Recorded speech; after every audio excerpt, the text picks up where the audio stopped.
said, what about breakfast at Tiffany's? And I said, I can't go 'cause I'm in quarantine.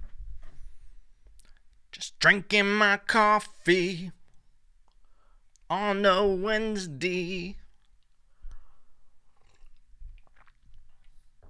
Welcoming you to the podcast. You thought this song was over, but we just got started. We're gonna go for the whole podcast like this, but you probably really wish that I would stop singing this song right now, but I'm gonna be locked down for fucking ever, 'cause everybody doesn't like to wear their mask because the virus ain't even real. Just ask your friend who just has a GED, then he will tell you CEE. This video I found on YouTube, a conspiracy that'll tell you why I dropped out of PE. And I said, what about all the scientists? And he said, bro, you're a sheep, brainwashed. That's the great thing about just freestyling the song. You just make sounds that rhyme at the end. And I said, what about all the people dying? And he said, where are the bodies? And they're all inside a morgue somewhere in the down south. And all right, we're going to stop right there, ladies and gentlemen. I'm sorry. Just coming in hot. I don't apologize for that. That was a fucking work of art. That was for you guys, just off the top of the dome. Hurt my fucking lip trying to do that for you. Hurt my fucking lip. Got a lot of adjustments going on here. Things are always evolving. Okay, ladies and gentlemen? Things are always fucking evolving on the podcast. I feel like I'm coked up right now. On my second cup of coffee. Woo! That was perfect. That was perfect for you. We're feeling good, baby. We got our second cup of coffee in us. Took Beowulf for a walk. Oh, you know why I might be in such a good mood? Your boy had a near-death experience. Near-death experience about 30 minutes before recording this right now. Listen, I try to be mature. I try to be a grown-up after I just did that fucking ridiculous intro. But sometimes I got these tendencies to just be a fucking kid, okay? And it comes in the shape of showering. Listen, your boy's clean. Take a look at me. Sparkling. L'Oreal. No tears. Bars. But I hate showering. Sometimes, listen, I hate the change. And it goes hand in hand with swimming and growing up doing that. I hate the change of environment. After I work out or something, I'm like dreading the moment of like, all right, getting in the shower. But once I'm in there, fucking love it. I fucking love it. I could be in there for hours. But I got an electric water heater. Gotta make it quick. And then, you know, it's just an issue with me. I just don't like showering, okay? Because of that simple transition. Once I'm in the shower, I'm good. My dad growing up, my dad didn't give a shit. My dad is 100% Puerto Rican. That means he 100% would check, like, how long you're in the shower for. Bills, baby. Bills. He doesn't want you using up all that hot water. My dad grew up in Brooklyn. And when that happens, he grew up with 16 brothers and sisters in Brooklyn. And they would fight over one blanket. They would, like, sleep, like, 8 to a bed.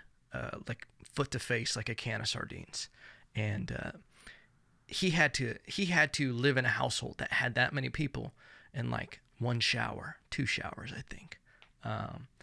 And what that does is you develop these natural tendencies to like limit things that, you know, you kind of go back to what you know. And growing up, you knew you take quick showers and you don't waste that fucking hot water. Don't you ever coming in the Lopez household and wasting hot water, okay? Pop's gonna get you. Bucked up that one. But he would always he probably just thought we were jacking off in the shower. I was like, come on, dude. Better ways to do this without wasting money, okay? And he was right. At the end of the day, he was right. So maybe that has something to do with it, where I just don't like showers because I was forced out of them when I was a kid. You ain't got that much goddamn dirt on you. That's what you do. You pound on the door. Oye, mijo, you ain't got that much goddamn dirt on you. Quit playing with that thing. Well, of course I'm going to quit playing with it now. Okay? Gonna make me feel like that. Gonna put me on the spot. Just announcing it for the rest of the household. But here's the near-death experience. I know you're like, what the fuck is this near-death experience? Did my stretches. Okay? I'm an old fucking man. And this story is gonna prove it. You wanna know why? Your boy almost died in the shower. Had my first slippage. Okay? Had my first slippage.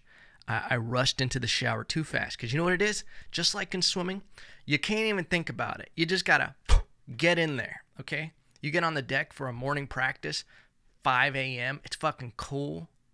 Cold. Cool.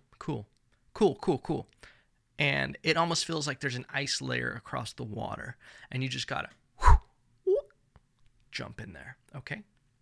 You got to break the seal, okay? And then you're good. I tried to apply that method to the shower. Turn the shower on. That's my trick. That's what would get me through there. Because I'll find anything to fucking... I'll be like, oh, I'm going to watch this YouTube video real quick. Butt-ass naked, just standing there, just looking at myself like, goddamn, this comes stuck. I turn the shower on because it gets me going. Because I also inherently, from my dad raising me like that, I don't like to waste hot water, okay? It's a limited resource. I turn it on because then I have like 10 fucking seconds of fucking bullshitting, and then I gotta get in there before I start wasting money. Just pennies going down the drain. Ding, ding, ding, ding. That's how I imagine it. So I rush into the shower. I did that thing where you ever like jumped on a skimboard in the ocean and it like both your feet go forward and you're just like, whoa! And you're like both your legs go up. That happens. I jump in the shower and I go 1 foot forward, I slip on that one. The other one, naturally, because I have so much momentum, starts going forward. And I literally go back like this. And I just go, and I caught myself on the wall. Thank God it didn't break, because it started like, it's not very strong. I rent, okay? This is an old fucking place. I'm able to grab the actual handle of the shower and stop myself. But literally, if I hadn't been able to grab my arm, listen, I'm barely young enough to still pull this off. But if I hadn't been able to grab the handle, we would have been done, okay? I would have went through the glass. Who knows how that would have cut me? Whole new bag of worms. We wouldn't have had a podcast today because we would have been in the ER probably. A lot of broken glass. But you know what? Sometimes you get feeling too good about yourself. You know, you're like, I fucking got it. I posted Instagram yesterday. Check me out at I am Evan Lopez. Post a picture of the bike that I got out of the trash can. People were like, did you really get that out of the trash can? You bet your fucking sweet ass I did. I got that out of the trash can. And when I say I got it out of the trash can, it was sitting next to the trash can, okay? But did I sit on it while I was at the trash can just to make sure it worked before I lugged it inside? Yeah, I did. But I got this bike, this old bike. Sunny Fitness is the name of it. Old bike, old school. My grandma probably had it. I lug it in. And I have a beastly of a workout. It's probably one of the first times. Maybe that's why I'm in a good mood. I've been able to go 100% during quarantine. 100%. Just fucking raging on that thing. Felt good to finally open up. I'm like a race car just... Very special effects heavy episode, okay? A lot of special effects. And it felt great. So naturally, I'm fucking King Tut. I'm walking around like Conor McGregor, just swinging my arms, just feeling good. Finally feeling dopamine rushing back to my body. Been a minute since we had that. Lord knows it's been a minute since we had that. And then you start feeling good, and you start inflating yourself. You're like, you know what? Maybe I could take Mayweather. Maybe I could get in and go another 12 rounds. Who gives a fuck about it, you know? I still keep them things on deck. These paws, these are my dogs, okay? And they ain't got no names, all right? So once I let these things start going, I can't call them back until they fed. But then the next day you wake up and you go to take a shower and you almost slip and break your fucking neck. And that's life being like, I told you, boo-boo. This shit don't last forever. And that's what happened. Your boy's got a birthday coming up. I don't even know what day it is. Oh shit, it's a week from today. November 25th, baby. We're going to have a podcast on my birthday. Maybe we'll do it live. Why the fuck not? You know? That's another thing I'm trying to figure out with this podcast. We're going to start doing them live, I think. I don't know why the fuck I'm telling you that. But yeah, that's what's been happening this morning, ladies and gentlemen. We just slipped the fuck out. Almost died. Did my morning stretches like an old man. I follow along to like these YouTube videos now doing fucking yoga. I don't give a shit. You gotta adapt. You gotta adapt, overcome, and kimp. Keep it moving, pimping. Okay? Keep it moving, pimping. All right? That's just what you gotta do with life. We're going back towards another lockdown. Kimp. Keep it moving, pimping. Just keep it moving, pimping. All right? I feel like I got that from somewhere. So I can't say copyright.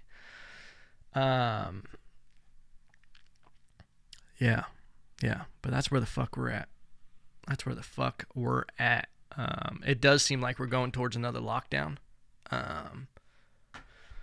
Cases going up. Your boy's got some sinus issues, and since I'm going to be seeing my some family next week, not a crazy amount of family, under 3 people, and actually 3 people. And I just want to make sure. Going to get a COVID test.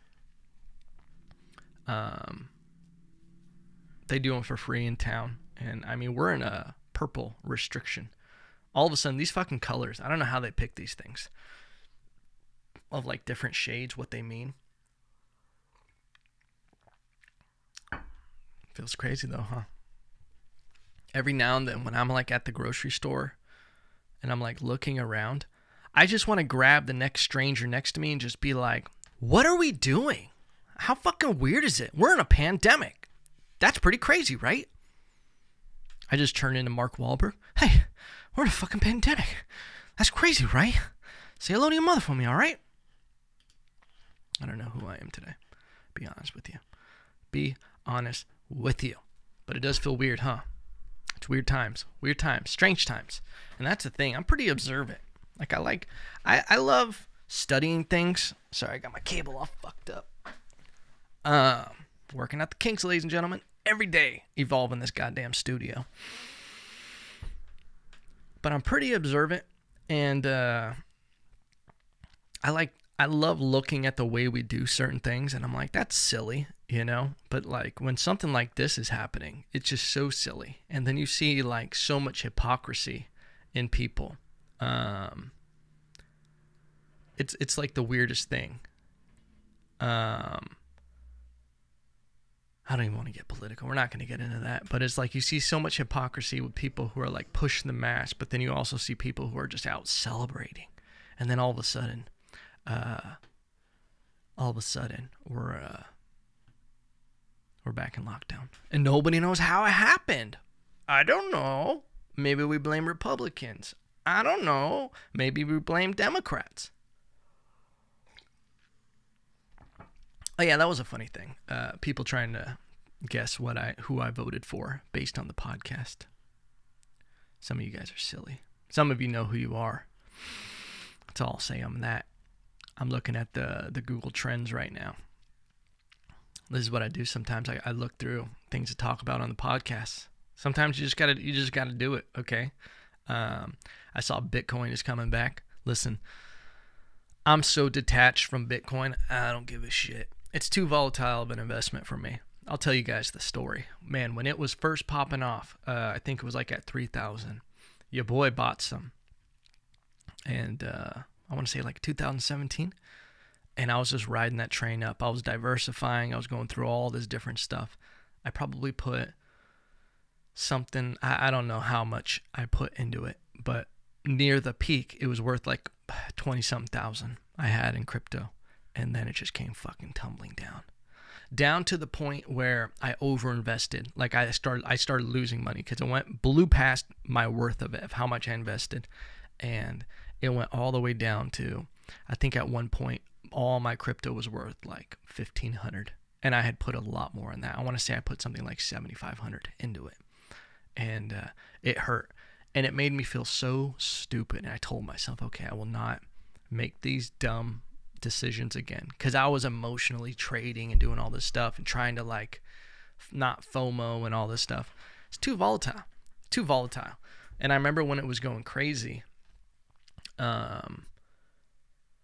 this old man that I know, like a mentor, shout out to Bruce. And I met him at the gym and we swam on the same high school, years apart, like 30 years apart. But he was really into investing, and he would always give me money magazines.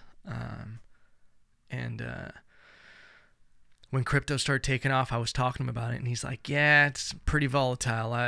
It's up and down. You never know. There's too much manipulation. And then I told him, how much I was profiting. He was like, pull your initial investment out, and just, if you want to let the profits ride, do that. But I would definitely pull out your initial investment. And I'm like, pull out my initial. I tell him, I'm like, oh, okay, thanks. And in my head, I'm like, pull out my initial investment. I'm riding this shit to the top. I'm buying a home with this money. Because at the time, everybody was like, Bitcoin going to 100,000. And, obviously it didn't. So I was like, I don't want to get out too early. But I left it all in there. And then it came toppling down. And then there's a point where you just can't move. I still have money in it. It's starting to come back. Not as much as I invested. But I'm just like, I look at it. I'm completely disconnected. I don't want anything to do with it. It's too volatile. There's too much manipulation where it's not worth it. And there's going to be a lot of people who make money with it.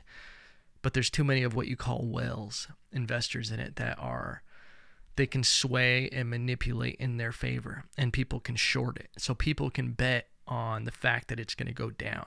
And when people start dumping all this money into it, they're going to... sorry, I got sidetracked by a text message.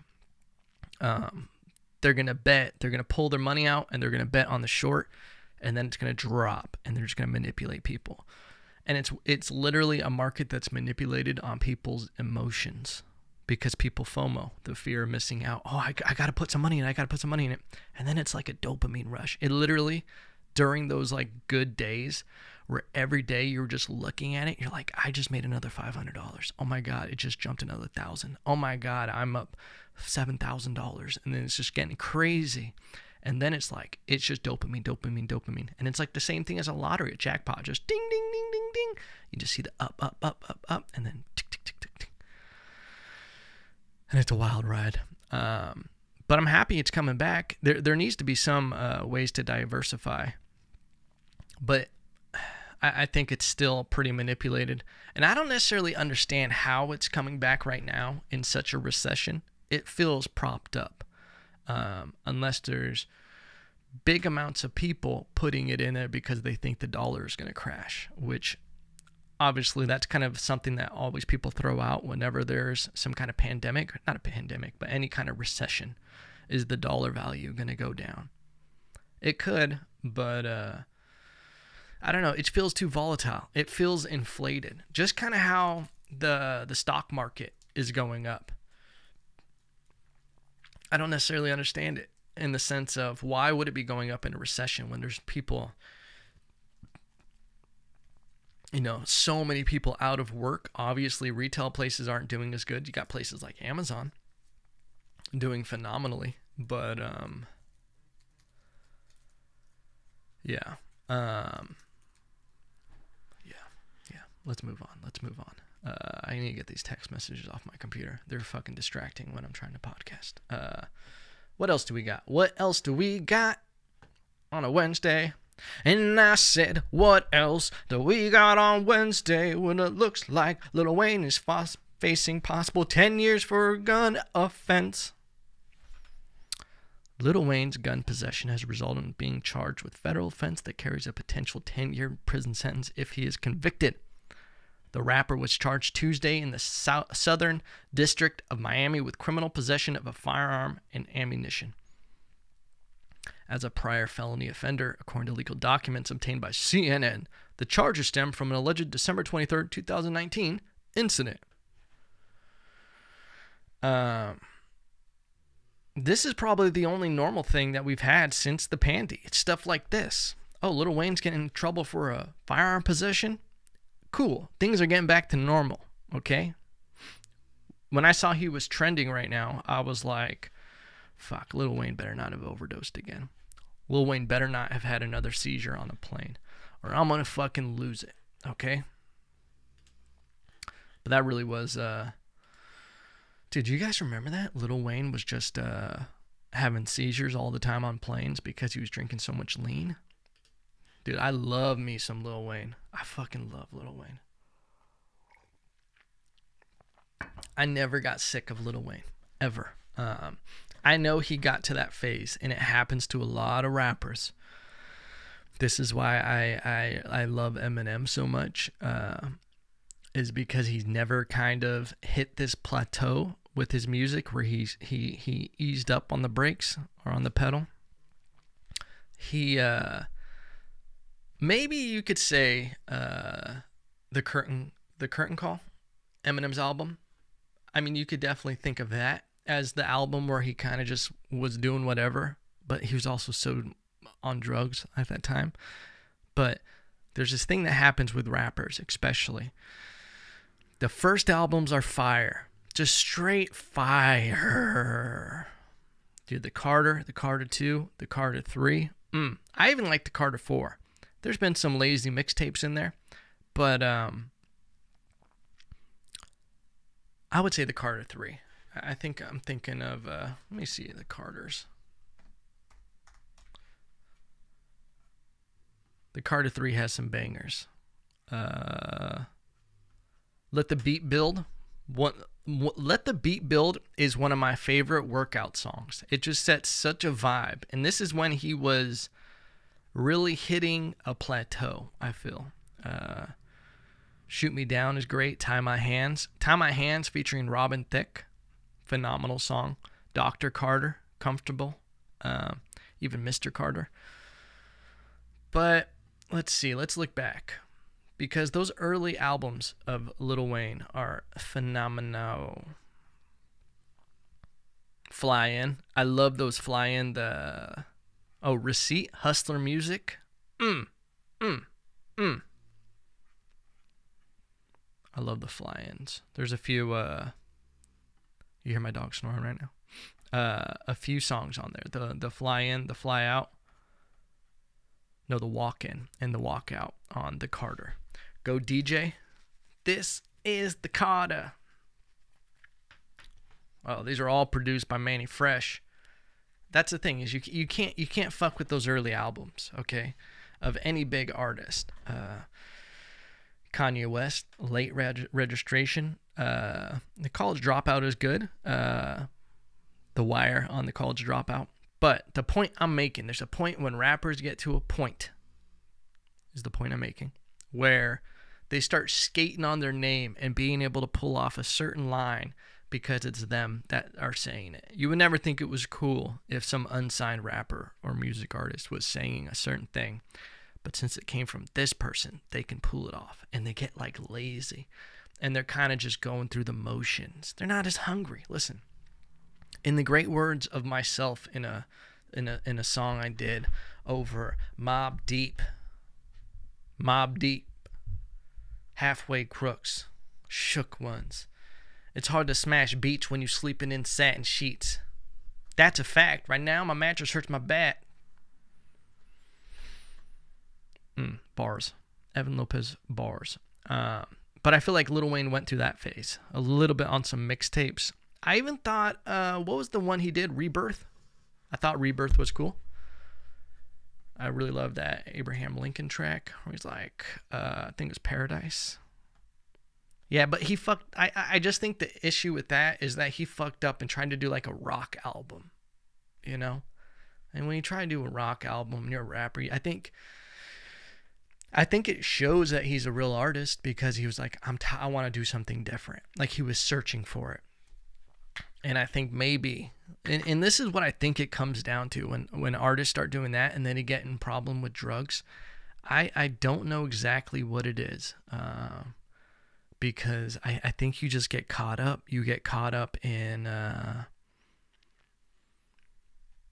the addiction of the reason you were doing music. And a lot of times I think a lot of musicians go through that where they're doing it to try to help themselves. Like it's therapeutic. And there's some people who have music that's They need it to function.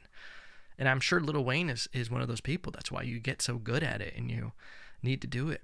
And I think when you get pigeonholed and you get caught up in a fucking ball and you're backed into a corner, you're like, I got to do something to still get that same high I get from music.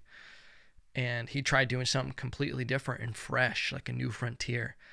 And it wasn't received well. Rebirth, I believe it was called. And I think that's what, when people don't, like it that much and it's not what they wanted, they kind of pigeonhole you. And that's what kind of sucks with mainstream music, is that I'm a really big believer in independent music, especially right now. It's never been a better time to be an independent musician and to find your own niche of people.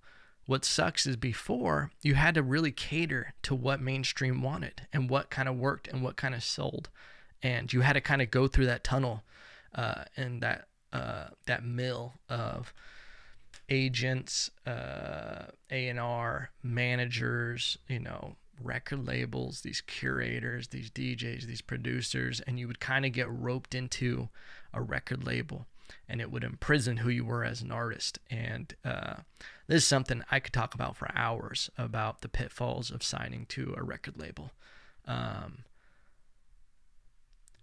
They not only do they take control of your music and what you sound like, but they want to change it and they want to make it fit in this box because they've studied the algorithm down to the BPMs of a song. How many times the repetition of a hook will get it to be catchy, and they make you dumb yourself down.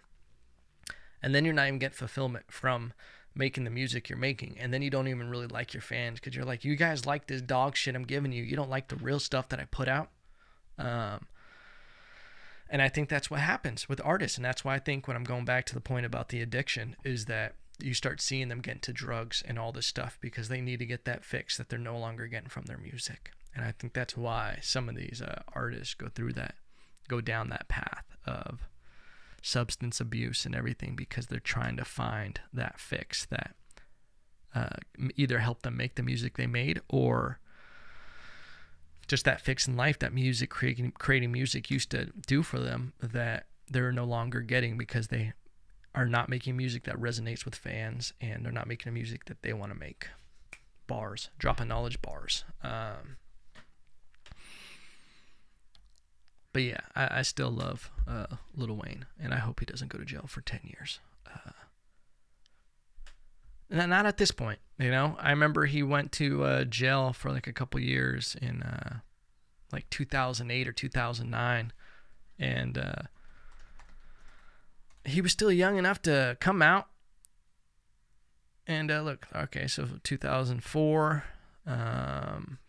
went to jail. 2000, bam, 2009. Bars. I dropped it. That's just off of knowledge. I knew I was in Puerto Rico when he went to jail. And that's when Drake was coming up and everything. But not right now. We can't lose Lil Wayne for 10 years. He's going to come out and we don't want that. We don't want that.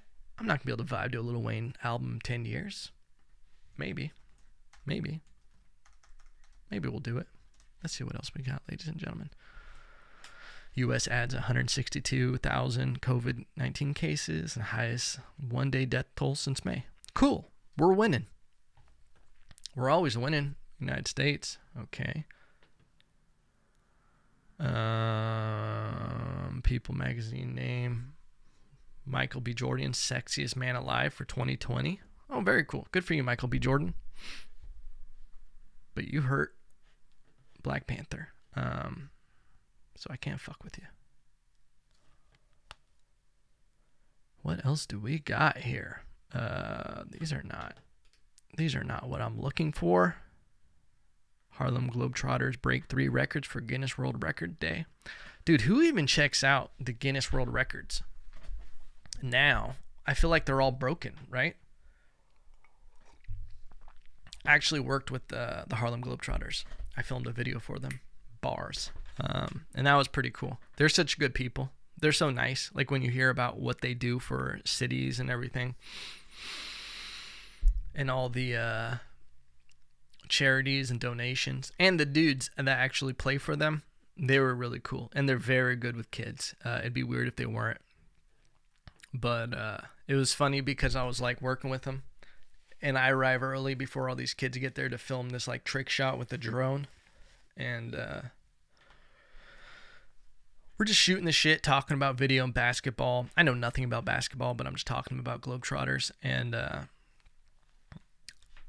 they're being normal with me. Very cool, very, very nice, just normal people. And then as soon as the kids get there, boom, the act goes on. They just turn into different people. And I was like, oh, okay. Like they pretty much turned into Barney. I was like, all right, I get it. I get what you guys are doing. But they're good people. Ooh, this is one I wanted to talk about. A pigeon. We're sticking in the bird vein. I found my niche. This is a pigeon podcast now. A pigeon becomes the world's most expensive after selling for 1.9 million. Bars. Bird? Bars. All right? Listen. 1.9 million for a goddamn champion racing pigeon. Sold by a Belgian trainer. It's the most expensive bird there's ever been sold. Listen. I would be happy with $100 for a bird. Okay? If I sold a bird for $100, a pigeon, oh yeah. And apparently this person last year he paid 1.4 million for a champion racing pigeon named Armando. Listen, you name your pigeon Armando, it better be a fast fucking bird. And guess what? Guess what else? You're a pigeon named Armando. That pigeon fucks. Okay? That pigeon is probably so fucking slick. Just gets in the coop and is like, sup, bitches. Armando. Probably speaks Spanish. Hola. Hola, putas. Yo soy Armando. Y yo estoy aquí para tu pussy. Tu pigeon pussy. That's how all the female pigeons are. But that's a slick fucking bird, Armando. That's a world champion racing pigeon, Armando. And I wonder if you name that thing from birth, right? You gotta. You can't name a pigeon after it wins a race. You name a pigeon Armando, I feel like it's destined to just be for greatness, you know? Oh, but look at this. That's a weird name for a bird. New Kim. New Kim, as in like Kim, K-I-M, new, N-E-W, like it's a new Kim. Oh, this is the new Kim. It's not the old Kim pigeon that we had. New Kim. So, okay, let me look here. New Kim, a 2-year-old bird, 2 years old. This thing already fetched 1.9 million. Was put up for sale on the Pipa auction, which I assume is the Pigeon International Pigeon auction website by retired trainer Gaston Van Douwer. He's 76. A motherfucking 76-year-old. This is why I'm so excited for my next life. Listen, when podcasting is done, when comedy is done, when whatever I'm doing with my life is done, I'm 65 years old. Guess what I start? The next career as a pigeon trainer. A professional pigeon trainer, okay? I'm going to be doing it for like 15, 20 years.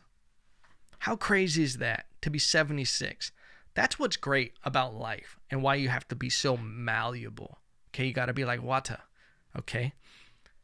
You got to be able to adapt. I'm sure at 21 he wasn't like, I'm the greatest pigeon trainer there ever was. He probably had other dreams. Maybe he wanted to be a pilot. Maybe you want to be a fighter. Small window of your life. You got to let go of your ego. You can't be so stuck in one thing. So for sure, I'm reserving right now, putting it in my calendar at age 65. It's going to say on my 65th birthday, start career as a pigeon trainer. Okay? And that's where we're going to start. So excited. Oh, it's purchased by a Chinese buyer. Great.